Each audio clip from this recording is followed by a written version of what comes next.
بسم اللہ الرحمن الرحیم۔ ہائپر لرن کے ناظرین کو خوش آمدید۔ حضرت عائشہ رضی اللہ تعالیٰ عنہ سے روایت ہے کہ رسول کریم صلی اللہ علیہ وآلہ وسلم نے فرمایا، جو شخص اللہ سے ملاقات کو پسند کرتا ہے اللہ بھی اس سے ملاقات کو پسند کرتا ہے، اور جو اللہ سے ملنا ناپسند کرتا ہے تو اللہ بھی اس سے ملنا ناپسند کرتا ہے۔ میں نے عرض کیا، اے اللہ کے رسول، کیا اس سے مراد موت کو ناپسند کرنا ہے؟ پھر تو ہم سب ہی موت کو ناپسند کرتے ہیں۔ آپ صلی اللہ علیہ وآلہ وسلم نے فرمایا، یہ مطلب نہیں، بلکہ وقت نزا مومن کو جب اللہ کی رحمت، اس کی رضامندی اور اس کی جنت کی خوشخبری دی جاتی ہے تو وہ اللہ کی ملاقات کو پسند کرنے لگتا ہے، تو اللہ بھی اس سے ملنا پسند کرتا ہے۔ اور جب کافر کو نزا کے وقت اللہ کے عذاب اور اس کی ناراضگی کی خوشخبری دی جاتی ہے تو وہ اللہ سے ملاقات کو ناپسند کرنے لگتا ہے، اور اللہ بھی اس سے ملنے کو پسند نہیں کرتا۔ رسول اللہ صلی اللہ علیہ وآلہ وسلم کے دور میں ایک آدمی کو موت آئی، جس پر کسی نے کہا کہ کیا اچھی موت ہے کہ بغیر مرض میں مبتلا ہوئے مر گیا۔ رسول کریم صلی اللہ علیہ وآلہ وسلم نے فرمایا کہ تمہارے پاس کیا ثبوت ہے، اور تم نہیں جانتے اگر اللہ اسے مرض میں مبتلا کر کے موت دیتا تو وہ اس کے گناہوں کا کفارہ ہوتے۔ اچانک موت کافر کے لیے اللہ کی ناراضگی کی پکڑ ہے، کیونکہ ایک تو اس کی عمر اللہ کی ناراضگی میں گزری ہوتی ہے، دوسرے اچانک موت کی وجہ سے توبہ کا امکان جو ہوتا ہے وہ بھی ختم ہو جاتا ہے، ورنہ انسان بیمار ہوتا ہے اور آہستہ آہستہ موت کی طرف بڑھتا ہے تو اس میں مرنے سے پہلے اصلاح اور توبہ کرنے کا موقع ہوتا ہے۔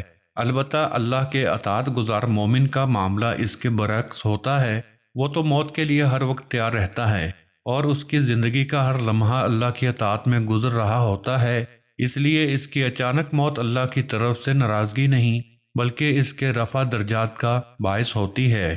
اس لیے امام بہقی کی شعب الایمان میں یہ روایت ان الفاظ کے ساتھ آئی ہے، اچانک موت کافر کے لیے ناراضگی کی پکڑ ہے اور مومن کے لیے رحمت ہے۔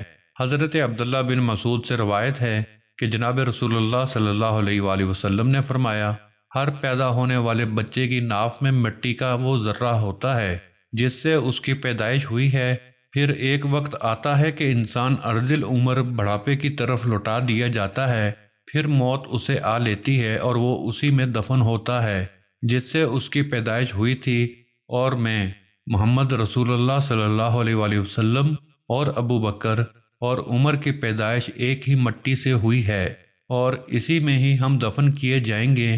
حضرت انس سے روایت ہے کہ نبی کریم صلی اللہ علیہ وآلہ وسلم نے فرمایا، موت کی سختی تلوار کی 1000 دفعہ مار سے زیادہ سخت ہے۔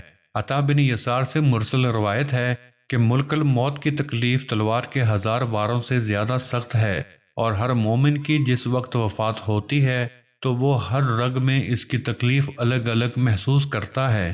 ابو محمد حارث فرماتے ہیں، اس وقت مومن کو جنت کی بشارت دو، اس لیے کہ تکلیف بڑی سخت ہے، اور اس وقت خدا کا دشمن شیطان بہکانے کے لیے سب سے زیادہ قریب ہو جاتا ہے۔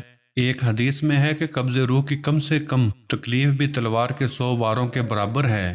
رسول کریم صلی اللہ علیہ وآلہ وسلم نے فرمایا، جب اللہ تعالیٰ کسی بندے کے ساتھ خیر اور بھلائی کا ارادہ کرتا ہے تو اسے توشہ دیتا ہے۔ کہا گیا کہ اسے کیا توشہ دیتا ہے؟ تو رسول کریم صلی اللہ علیہ وآلہ وسلم نے فرمایا، اس کی موت سے قبل اللہ تعالیٰ اس کے لیے اعمال صالح آسان کر دیتا ہے اور پھر ان اعمال صالح پر ہی اس کی روح قبض کرتا ہے۔ نبی کریم صلی اللہ علیہ وآلہ وسلم کے بارے میں آتا ہے، امی عائشہ فرماتی ہیں کہ میں نے نبی کریم صلی اللہ علیہ وآلہ وسلم کو دیکھا کہ موت کے قریب آپ صلی اللہ علیہ وآلہ وسلم کے پاس پانی کا پیالہ رکھا ہوا تھا، آپ صلی اللہ علیہ وآلہ وسلم اس میں بار بار ہاتھ مبارک داخل فرماتے اور چہرے مبارک پر ملتے اور یوں فرماتے، اللہم اعنی علی غمرات الموت اور سکرات الموت، جس کا ترجمہ ہے، اے اللہ موت کی شدت اور سختی میں میری مدد فرما۔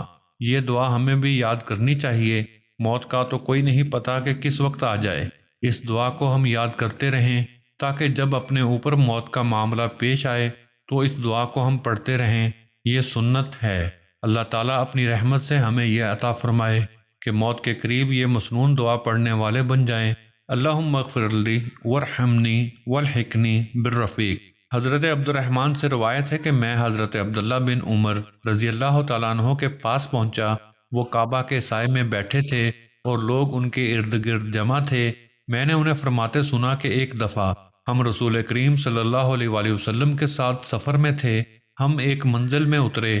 ہم میں سے کوئی شخص ابھی خیمہ لگا رہا تھا، کوئی بطور مشق تیر اندازی کر رہا تھا اور کوئی اپنے جانوروں کو چرانے کے لیے نکال رہا تھا کہ اتنے میں نبی کریم صلی اللہ علیہ وآلہ وسلم کے منادی نے اعلان کیا، نماز کے لیے اکٹھے ہو جاؤ۔ چنانچہ ہم سب اکٹھے ہو گئے۔ نبی اکرم صلی اللہ علیہ وآلہ وسلم کھڑے ہوئے اور ہمیں خطبہ ارشاد فرمایا۔ آپ نے خطبہ کے دوران میں فرمایا، جو بھی نبی مجھ سے پہلے گزرے ہیں ان پر ضروری تھا کہ اپنی امت کی ان باتوں کی طرف رہنمائی فرمائیں جنہیں وہ ان کے لیے بہتر سمجھتے تھے، اور انہیں ان چیزوں سے ڈرائیں جنہیں وہ ان کے لیے برا سمجھتے تھے، اور تمہاری اس امت کی خیر و بھلائی اس کے ابتدائی لوگوں میں رکھ دی گئی ہے۔ بعد میں آنے والوں پر بڑی آزمائشیں آئیں گی اور ایسے حالات طاری ہوں گے جنہیں وہ ناپسند کریں گے۔ بے شمار فتنے آئیں گے جو ایک دوسرے کے مقابلے میں ہلکے معلوم ہوں گے، ایک سے بڑھ کر ایک ہوگا۔ ایک فتنہ آئے گا، مومن سمجھے گا کہ یہ مجھے ہلاک کر ڈالے گا، پھر وہ فتنہ ٹل جائے گا اور اس کی جگہ اور بڑا فتنہ آئے گا، مومن کہے گا یہ ہلاک کن ہے، اس سے تو میں بچ ہی نہیں سکتا، پھر وہ بھی ٹل جائے گا۔ چنانچہ تم میں سے جو شخص چاہتا ہے کہ اسے آگ سے بچا کر جنت میں داخل کر دیا جائے تو اس کو موت اس حال میں آنی چاہیے کہ وہ اللہ تعالیٰ اور یوم آخرت پر یقین رکھتا ہو اور لوگوں کے ساتھ وہی سلوک کرے جو وہ خود پسند کرتا ہے کہ میرے ساتھ کیا جائے۔ جو شخص کسی امام امیر کی بیعت کرے، اس کے ہاتھ میں اپنا ہاتھ دے اور اس سے دلی طور پر خلوص کا عہد کرے تو جہاں تک ہو سکے وہ اس کی اطاعت کرے۔ راوی نے کہا، میں نے حضرت عبداللہ بن عمر رضی اللہ تعالیٰ عنہ سے قریب ہو کر پوچھا، آپ نے رسول کریم صلی اللہ علیہ وآلہ وسلم کو یہ سب باتیں فرماتے سنا ہے؟ انہوں نے فرمایا، ہاں یقیناً۔ ناظرین، دعا ہے کہ اللہ پاک ہم سب کو ایسی ہی نیک اور آسان موت دے اور ہمیں مسنون دعا پڑھنے کی توفیق عطا فرمائے۔ آمین یا رب العالمین۔ کمنٹ سیکشن میں آمین لکھنا مت بھولیے گا۔ ملتے ہیں بہت جلد نئی ویڈیو میں۔ اپنا اور اپنے ساتھ والوں کا خیال رکھیے گا۔ اللہ حافظ۔